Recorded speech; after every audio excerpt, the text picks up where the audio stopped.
pun berbaring di tempat tidur. Sayang sudah diminum obatnya kan?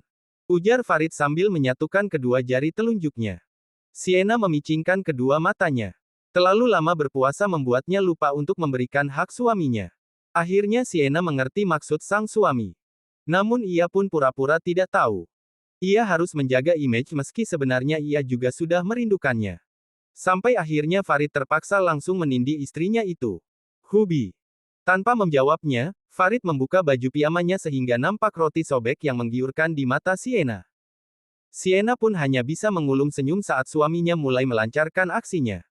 Sama-sama dilanda rindu dan ingin menuntaskannya, akhirnya keduanya dapat melepas rindu. Meski ada sedikit insiden saat di pertengahan aksi mereka. Indi terbangun karena popoknya penuh. Untungnya Indi tidak rewel, ia tertidur kembali setelah popoknya diganti. Dan orang tuanya dapat melanjutkan kembali aksi yang tertunda. Bahkan tak cukup satu kali, karena rasanya seperti pada saat malam pertama. Keesokan harinya. Setelah salat subuh, Sienna dan Farid tidur kahih karena mengantuk. Dan kebetulan, ketiga bayi mereka masih tidur pulas. Sekitar jam 7.30, babysitter mereka mondar-mandir depan kamar menunggu panggilan. Namun tidak ada pergerakan dari dalam sana. Leha, Yani, kalian ngapain? Tegur Umi. Itu Bu, nungguin si baby. Tapi dari tadi Non Sienna nggak manggil. Biasanya jam 6 sudah manggil. Oh, iya juga. Mungkin masih pada tidur. Kalian sarapan saja dulu. Nanti kalau mereka bangun pasti manggil. Baik, Bu. Umi tadinya mau mengetuk pintu kamar Farid, namun Umi baru ingat jika kemarin mereka dari dokter untuk konsultasi masalah alat kontrasepsi. Jangan-jangan Sienna sudah kelar nifasnya. Liri Umi sambil menutup mulutnya sendiri. Umi pun pergi dari depan kamar mereka dan kembali turun ke bawah. Beberapa menit kemudian, Sienna dan Farid terbangun karena ketiga bayinya menangis bersamaan. Sienna langsung mengambil salah satunya, begitu pun Farid.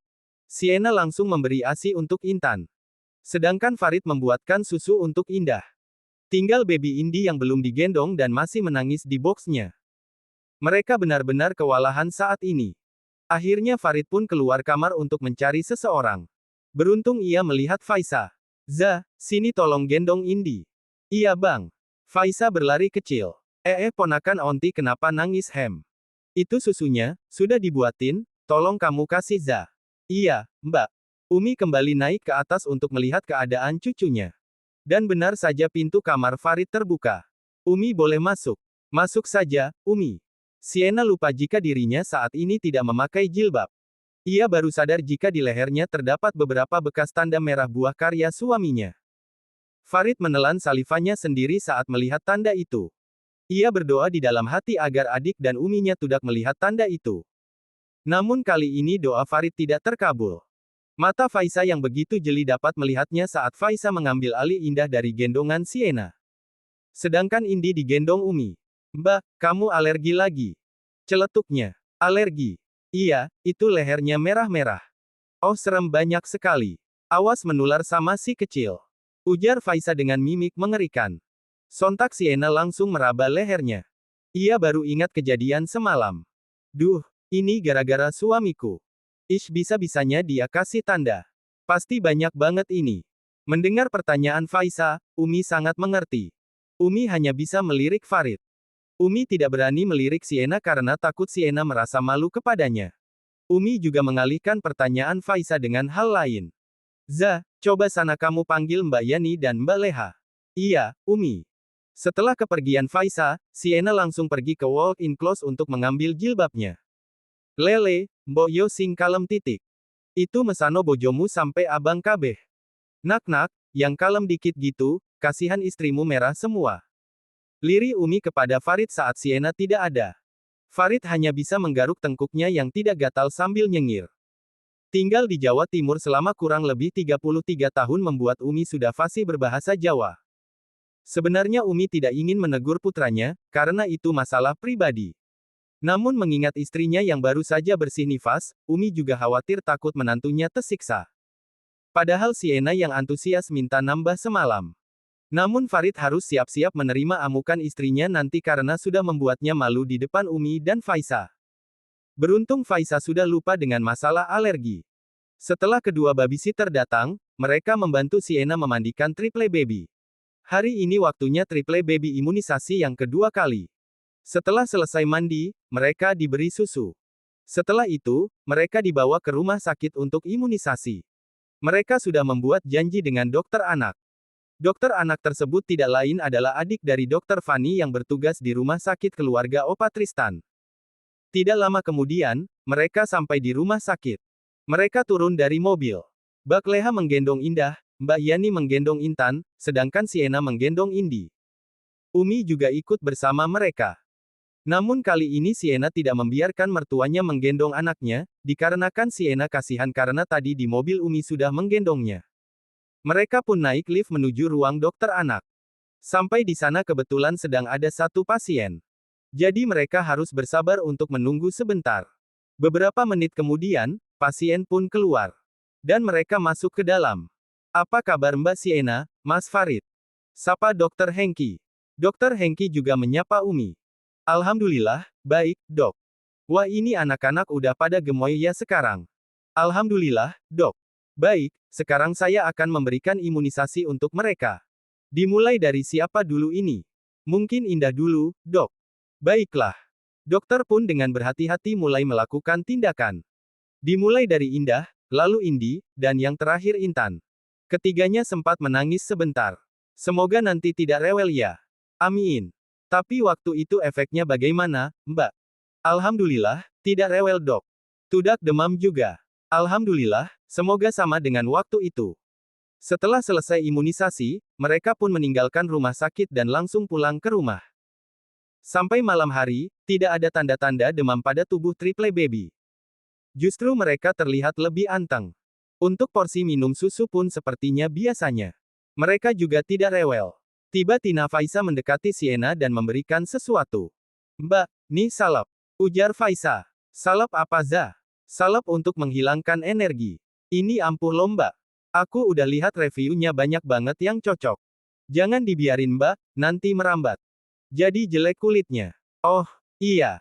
Makasih, lo. Sama-sama. Umi mengulum senyum.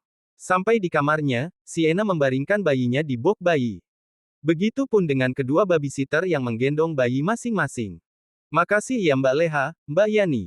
Sama-sama, Non. Kalau begitu kami balik ke kamar dulu. Iya, Mak. Selamat beristirahat. Mbak Leha dan Mbak Yani pun keluar dari kamar itu. Tidak lama kemudian, Farid masuk. Ia mendapat tatapan aneh dari istrinya. Saat mendekati Sienna, ia tidak menyangka akan mendapatkan serangan. Sienna memukulnya dengan bantal. Ampun, sayang. Ada apa? Apa aku punya salah? Masih aja nggak nyadar salahmu apa Bi? Nih, Faisa sampai beliin aku salep. Farid baru sadar maksud istrinya. Punya suami macam Dracula. Celetuk Sienna. Hal tersebut membuat Farid terkekeh. Ih, malah ketawa. Bikin malu tahu nggak Bay? Maaf sayang. Mana aku tahu kalau Faisa bakal melihatnya. Ujar Farid sambil memeluk istrinya. Tentu saja Sienna tidak luluh begitu saja. Ia sudah terlanjur sebal. Janji deh, nggak di situ lagi ngasih tandanya ya. Sienna pun akhirnya luluh setelah Farid merayunya. 1 bulan kemudian. Sejak memiliki bayi sampai saat ini Sienna tidak pernah pergi ke hotel. Hari-harinya sudah terlalu sibuk bersama ketiga bayinya. Ia sudah tidak memikirkan apapun tentang hotel. Ia pasrahkan semuanya kepada suaminya. Dunianya kini sudah seputar buah hatinya bukan bisnis lagi. Mungkin nanti jika mereka sudah mulai tumbuh besar, Sienna akan mempertimbangkan lagi. Hari ini adalah hari peringatan meninggalnya Ona Raisa dan Opa Haris. Tidak terasa sudah lama mereka meninggalkan keluarga besar. Anak turunan mereka kini sudah semakin banyak. Dan ajaran mereka kepada anak dan cucunya masih melekat sampai saat ini. Meski mungkin beberapa dari mereka masih ada yang sedikit nyeleneh. Namun mereka tetap sosok yang sayang keluargamu. Farid, Sienna, dan Triple Baby beserta keluarga besar Abi Fatan berangkat ke rumah Oma Ayuni. Acara hal tersebut akan diadakan nanti malam. Begitu pula Oma Salwa dan Opa Tristan beserta beberapa anak cucunya juga menuju ke sana. Bahkan Mami Fatin dan Papi Zaki juga pulang dari Jakarta. Begitupun dengan saudara Oma Salwa yang lain, seperti Opa Raka, Opa Riki dan Opa Salman. Mereka semua menuju rumah tua. Beberapa saat kemudian, mobil Farid sudah sampai di rumah Oma Ayuni. Di halaman rumah sudah banyak mobil terparkir. Bahkan mungkin nanti sebagian mobil akan diparkir di pinggir jalan. Acara kali ini adalah acara yang dinantikan setiap tahunnya oleh mereka. Karena selain mendoakan mendiang nenek moyang mereka juga ajang tamu kangen keluarga besar mereka yang sulit untuk dihitung. Mereka memang tidak mengundang orang lain. Semuanya hanya keluarga. Tapi sesuai amanah Opa Haris mereka tetap mengundang anak yatim piatu dari panti asuhan milik keluarganya. Assalamualaikum. Waalaikumsalam. Semuanya pada heboh saat melihat Farid datang. Farid yang dulu terkenal kaku dan cuek terhadap perempuan kini sudah memiliki keluarga kecil yang bahagia. Tidak sedikit dari saudara sepupu dan sepupu keduanya serta paman dan bibinya yang terpusat kepadanya dan istrinya. Masya Allah, Farid anakmu sudah 3. Maaf tante tidak sempat menjenguk. Tante lama pulang ke kampung suami. Ujar Tante Aila, anak Opa Salman. Tidak apa, tante. Yang penting sama-sama sehat. Tapi jangan lupa kadonya tante. Sahut Faisa. Haha, iya, nanti kadonya tante kirim ke rumahnya deh. Farid, kamu itu pinter sekali cari istri. Memang sengaja cari daun muda ya, Om baru ketemu hari ini loh. Maaf ya waktu kamu nikah Om masih di luar negeri. Ada yang tidak bisa ditinggalkan. Ujar Om Nando, anak ketiga Oma Ayuni. Celetukan Om Nando membuat yang lain ikut tertawa. Siena mencium tangan Om Nando. Siapa namanya? Siena Om. Ah iya, Siena, kok kamu mau sama boneka salju ini? Ucapan Om Nando membuat Siena tertawa. Farid hanya bisa mengulum senyum mendapat ejekan dari keluarganya. Om nggak tahu ya.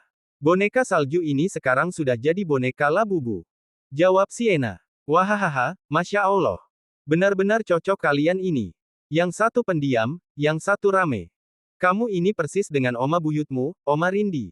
Benarkah, Om? Iya, tapi kamu lebih cantik dan lucu.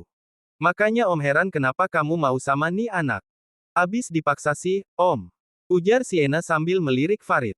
Apa kamu bilang, sayang? Dipaksa. Goda Farid. Tangannya mencubit pipi Siena. Haha, enggak kok, Om. Siena mau karena suami Siena kaya raya. Jawaban konyol Siena membuat Om Nando terkekeh. Siena memang bisa menghidupkan suasana. Pembawaannya yang ceria dan mudah akrab, membuatnya mudah beradaptasi dengan lingkungan baru. Setelah bercengkrama sebentar, mereka pun mulai ikut nimbrung mempersiapkan hidangan untuk nanti malam. Akhirnya malam pun tiba. Mereka sudah selesai salat maghrib. Dan kini semua sudah siap untuk memulai acara. Beberapa saat kemudian anak-anak panti asuhan sudah datang bersama ibu panti. Mereka ada sekitar 100 orang. Semua menyambut mereka dengan penuh sukacita. Setelah semua sudah rampung, acara pembacaan Yasin pun dimulai. Kali ini Opa Raka yang memimpinnya. Dilanjut dengan pembacaan solawat yang dibaca oleh Om Saif.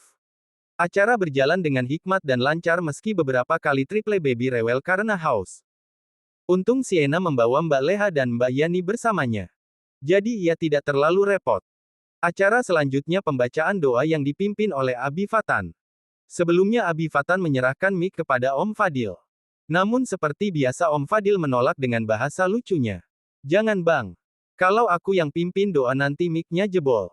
Abi Fatan hanya bisa mengulum senyum. Itu hanya alasan adiknya untuk menolak. Karena memang Abi Fatan lebih fasih daripada Om Fadil. Selesai pembacaan doa mereka makan bersama. Setelah itu, mereka memberikan santunan kepada anak yatim yang akan pulang kembali ke panti asuhan. Acara tidak selesai sampai di situ saja. Tahun ini ada tambahan acara yaitu pembacaan silsilah keluarga mereka. Mulai dari orang tua Oma Raisa dan Opa Haris sampai pada generasi anak Farid. Makanya tadi saat baru datang, Farid langsung ditodong pertanyaan seputar nama lengkap ketiga putrinya. Pembacaan silsilah ini dibaca oleh Raihan, anak Mami Fatin. Silsilah tersebut tak cukup waktu 30 menit. Karena masih ada penjelasan dan pertanyaan. Karena Raihan sendiri tidak cukup tahu. Jadi masih perlu bimbingan yang tua. Acara terakhir adalah in memoriam. Mereka sengaja memasang layar untuk menampilkan kenangan baik foto atau video Oma Raisya dan Opa Haris. Nampak anak-anak mereka berkaca-kaca melihat tayangan tersebut. Bersambung.